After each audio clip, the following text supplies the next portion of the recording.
Alors aujourd'hui, on va décortiquer une analyse assez fascinante qui s'est penchée sur la manière dont la misandrie est traitée dans certains médias.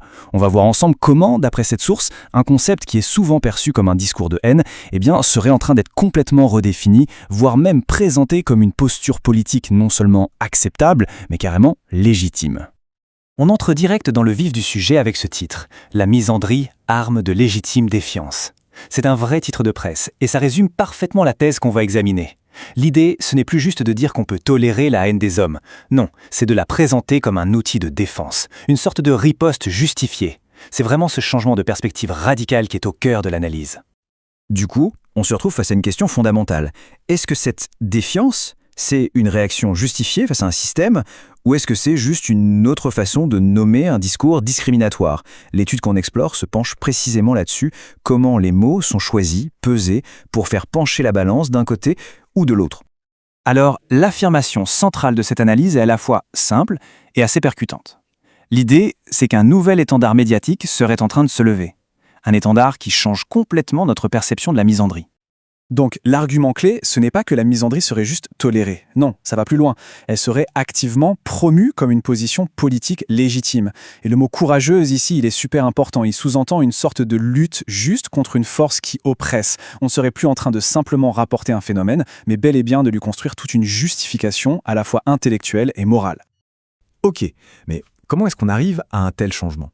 Eh bien, l'analyse identifie un premier mécanisme très puissant, c'est la redéfinition. Il s'agit en fait de transformer la nature même du mot, pour faire passer ce qui est de la haine pour une forme de conscience. Et attention, ce n'est pas juste un jeu de mots. En requalifiant la haine des hommes en conscience politique ou en réponse au patriarcat, on change complètement le cadre du débat. Ce qui était avant perçu comme un simple préjugé négatif, ça devient soudainement une prise de position éclairée, une marque de lucidité. Pour appuyer ça, l'analyse donne des exemples très concrets. Prenons ce titre. On peut être misandre et vouloir impliquer les hommes. L'idée ici, c'est de rendre la misandrie compatible avec une intention qui se veut positive, celle du dialogue.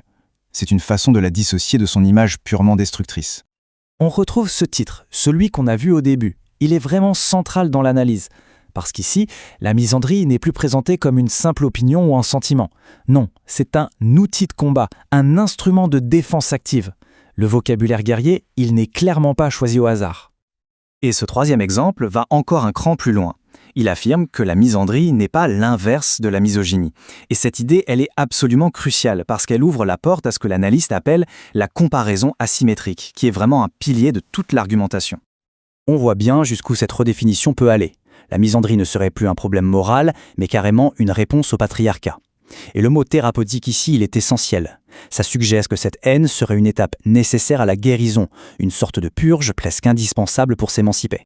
Et ça nous amène tout droit au deuxième grand mécanisme identifié, la comparaison asymétrique. L'idée, en gros, c'est de creuser un fossé immense entre la misandrie et la misogynie pour dire, attention, ces deux concepts ne jouent tout simplement pas dans la même cour. Et voilà comment cette distinction est mise en scène. D'un côté, on aurait la misandrie, décrite comme symbolique, verbale, inoffensive, bref, une simple réaction, et de l'autre côté, la misogynie, structurelle, violente, institutionnalisée, un véritable système. D'après l'analyse, l'objectif de ce tableau est assez clair. Il s'agit de minimiser l'une pour mieux condamner l'autre. Et d'après l'étude, cette distinction, elle n'est pas juste théorique. Elle a des conséquences très concrètes. Elle servirait de caution morale pour défendre publiquement des discours ou des œuvres qui sont ouvertement misandres, comme l'essai de Pauline Armange par exemple. Cette distinction devient un véritable bouclier rhétorique. Bon, mais alors, quels sont les outils concrets de cette rhétorique? Comment ça marche? L'analyse en identifie 3, qui forment une espèce de boîte à outils argumentative et qui fonctionnent en 3 étapes. Regardons ensemble ces 3 étapes. D'abord, l'inversion, ensuite la banalisation et pour finir, la glorification. L'analyse les présente vraiment comme un processus, un cheminement pensé pour prendre une idée perçue comme haineuse et la rendre non seulement acceptable, mais carrément respectable socialement. Le premier outil, c'est l'inversion. Le principe est simple. On retourne la charge de la preuve. La misandrie n'est plus vue comme une agression de départ, non, c'est une conséquence. L'acte de haïr n'est plus une cause, mais la réaction logique, presque inévitable, à un système qui était là avant. Vient ensuite la banalisation. Là, l'argument, c'est de dire, en gros, détester les hommes, ce n'est pas si grave. Et pourquoi? Eh bien parce que dans cette logique, cette haine ne se traduit pas par de la violence réelle, c'est-à-dire physique ou institutionnelle. On crée une sorte de hiérarchie où seule la violence systémique compte vraiment, ce qui rend la violence verbale ou symbolique presque inoffensive. Et enfin, la glorification. C'est l'étape ultime. Là, la misandrie n'est plus seulement exclusée ou minimisée, elle est célébrée.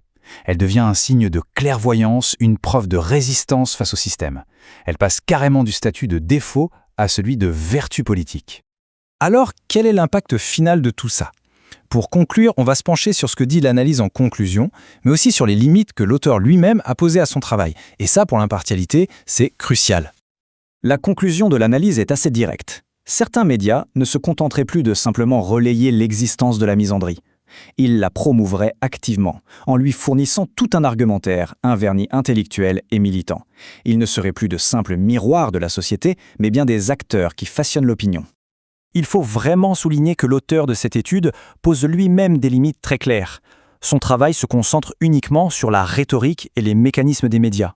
Ce n'est pas une analyse de l'ensemble des relations de genre. Le but, c'est de mettre en lumière la manière dont des discours de haine, quels qu'ils soient, peuvent être légitimés.